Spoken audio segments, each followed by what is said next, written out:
Sachas Nedarim Daf Ayin test continues the halachas of Hafaras Nedarim. It takes us to the end of the 10th parak of the Masechta and begins the 11th. The end of the 10th continues discussing the shaila that the Gemara is asked at the end of the last daf, which is what happens if a husband does not react to his wife's neder, not because he wants to be mekayim it by being silent, but because he wants to pain her and to start up with her by ignoring the neder by being silent. Does that count as a tacit, silent hakama that he's making the neder, or since he's only doing it in order to be difficult, it doesn't count as that, and he can continue to be made for it for as long after as he wants? So the Gemara is going to bring proofs, reject them, and then the Gemara is going to have three ultimate solid proofs that you cannot be made for it after being silent, even if it is just to start up with her, and the Gemara will bring them one after the other, and that'll take us to the end of the parak. Now let's remember, in a husband's reaction that he's silent, there's three types of shtika. There's three types of reasons he could be silent. One could be that he's being silent in order to be mekayim it.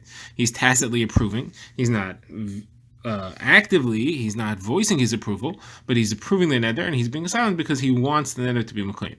That would be a clear kiyum of the neder. The opposite extreme is if he is silent because he wants to start up with her, and that's our case. And our shaila is, does that count as a kiyum, or can he still be made for it? Now there's a middle case which the Gemara doesn't ask. The Gemara assumes it's a kiyum, and that's where he's silent for no reason. He has no reaction. He does not have any thoughts on the matter. He doesn't react because he hasn't made any decision on it. The Gemara assumes that that's a kiyum as well. So the Gemara brings its proof from a brisa that Rav Chisda quotes, which says, there are ways in which kiyum is stronger than hafara. There are ways in which hafara is stronger than kiyum.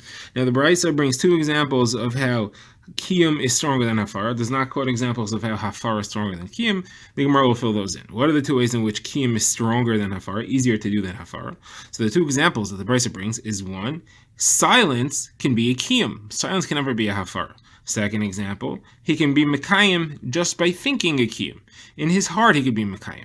He cannot be meifir in his heart. Now, these are two very similar things. What is the difference between these two? Well, before we see that, the brisa quotes a third halacha, and it says that there is a way in which they're equal, and that's that somebody who is meifir cannot then go be mekayim. Somebody who is mekayim cannot then go ahead and be meifir. So the Gemara says we saw these two things, that silence can be a kiyum, and that he can be mekayim in his heart. What's the difference between these two? Obviously, one is talking about a shtika for a silence for the purpose of being mekayim, for the purpose of approving, and one is talking about a silence for the purpose of starting up. And both of them we see do work, and therefore it's clear proof that even silence for the purpose of starting up works as a kiyum. So Gemara says, no, that's not necessarily what's happening over here. It could be that we're talking about choisik stam. The two things we are discussing is, one is where he's quiet to be mekayim, one where he's quiet without any reason. He's just quiet without a reaction. He hasn't made a decision on whether to be meifir or mekayim. And therefore, those are the two we're referring to. We're not referring to the third, which is our question. So therefore, this is inconclusive about the question that we asked. Now, the Gemara asks, okay, we saw examples of how hakim is stronger than hafer. How is hafer stronger than hakim? So the Gemara quotes Yehuda, who says that you can take off a hakim. A hakim is not permanent; it's removable. Somebody who is mekayim the neder can go to a chacham and be shoel on it. However, a hafer is permanent. Once you were meifir, you cannot undo the hafara. If she wants to make a neder, she has to do a new one all over again. All right, now the Gemara is going to ask its three kashas, which prove conclusively as to what the halacha is. So the first one comes from brisa quoted by Rav Kahana, which darshans the psukim. The Torah talks about the husband being silent, and it has two different phrases. First of all, it says im hacharish yacharish lo b'im shamay, and then later it says ki hecharish lo. So what are these two things? Hecharish lo is obviously referring to where he was quiet for her to be mekayim. So what's hacharish yacharish lo? That's obviously referring to the other type of quiet, the other type of silence which we are asking about, which is in order to be troublesome, and you see that it still counts. It's being put together, and it also counts as a kiyum. The Gemara asks, maybe it's talking about choisik stam. So my answer is no. There are many different phrases. It says hacharish a number of times, and therefore between all of them you have all three types of shtika. They all count. The Gemara is a conclusive proof that even a silence which is to start up still counts as a kiyum. All right, now the Gemara brings another proof, conclusive. Again, this one is brought by Rava. Rava quotes the Mishnah where we said that an example of the time for Hafaras Nedarim is only until nightfall. So if she makes a neder close to nightfall, just before nightfall, he only has until nightfall. If he didn't manage to get the Hafar in before nightfall, it cannot be made for anymore. So Mar asks, why not? If you want to tell me that in a case where he wanted to be Mayfair, he was quiet to start up, that extends his right to be Mayfair past the close of the day. So a case like this where he certainly wanted to be Mayfair, just didn't have enough time, certainly that will extend it past the close of the day. And that's not halacha. Obviously, then there is no way to extend past the close of the day if you were silent, whether it's because you ran out of time and you really wanted to do hafara, and therefore also if you were quiet just because you wanted to start up. Either way, you cannot extend it. Once the day is over, the hafar window has closed. Now the Gemara's third proof is from a brayso which is brought by Rav Ashi, which discusses what happens if the husband says, "Oh, I didn't know. There's something I didn't know, and I want to be Mayfair now." So if he says, "I didn't know that there was a concept of hafara. I knew she made a neder, but I didn't know that I could be Mayfair," so that's okay. That's not fair, and therefore that's not called like he heard the neder. He didn't have a real chance to do hafara. He didn't know about it, so therefore he could still be Mayfair afterwards. The question is, what happens if he says, "I knew about the concept of hafara, but the neder that she made, I didn't think that was a significant neder. I didn't know I have to be Mayfair that." So you have a machlekes. Rabbi Meir says it's too late. It counts as if you heard it. It doesn't matter that he didn't think it was important, and he cannot be Mayfair any longer. And the Chachamim say, no, it's not considered like you heard it, and therefore he could still be Mayfair further. So Yomar says, I don't understand Rabbi Meir.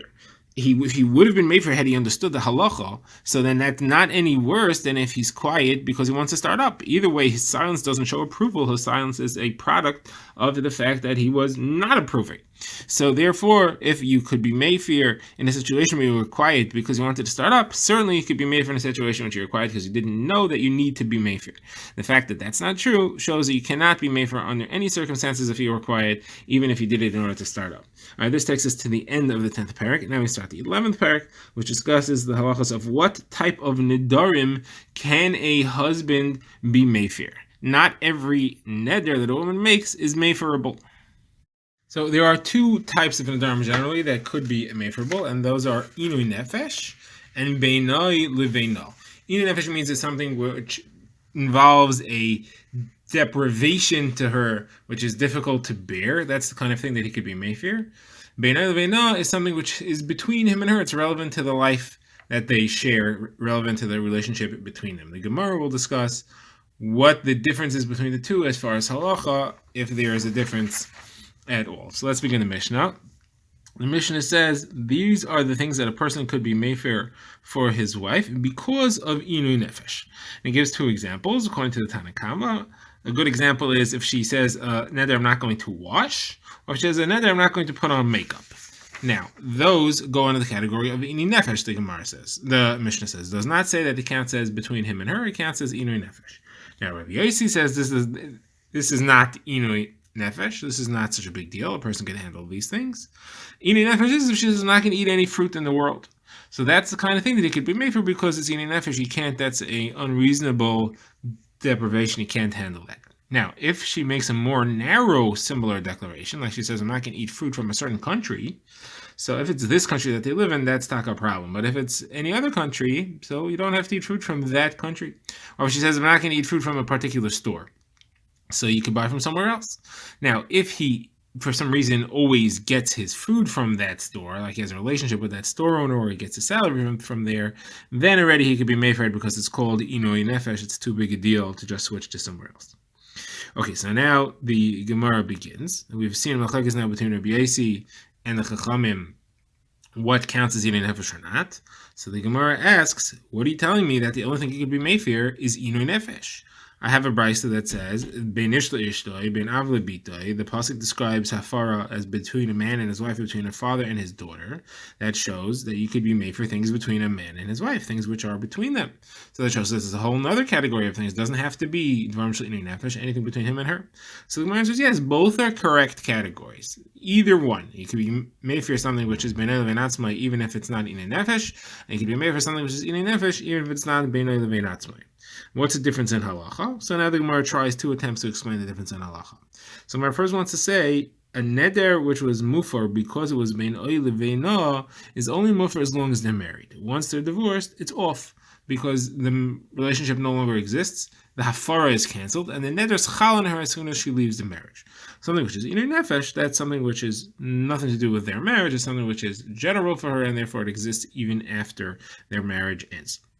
Zamar asks the kasha, this is not true. We have a Mishnah coming up later where a lady makes a neder not to allow her husband to use her ma'aseh yadayim, which is a marital obligation. It's part of the marriage contract. She owes it to him. So therefore the neder is useless. She cannot make a neder against her obligations. And therefore he doesn't have to be made for it according to the Chachamim. Rabbi Yochanan ben Ruri says he should be made for it because maybe they'll get divorced and still she'll owe him something, or they'll want to have a relationship, or he'll want to remarry her, or whatever it is. If they were to get divorced, then the neder could take effect. She no longer has any chiyuv on him, but the neder will then be chal and you have a problem. So you see clearly from here that even after they get divorced, something which is beinah leveina still continues. The neder continues. You can't tell me that the halacha of anything that is made for because it's beinah leveina stops when the divorce happens. Somewhere says it for a different shot. The beinah leveina, it only applies, hafara on something which is beinah leveina only applies as long as she's not married to somebody else. Once it's other people involved, if she gets married to a different person, his hafara doesn't work for her marriage to that guy, and therefore the neder is enforced then. However, something which is inner nefesh, that applies under all circumstances and cannot be limited to their relationship in any way.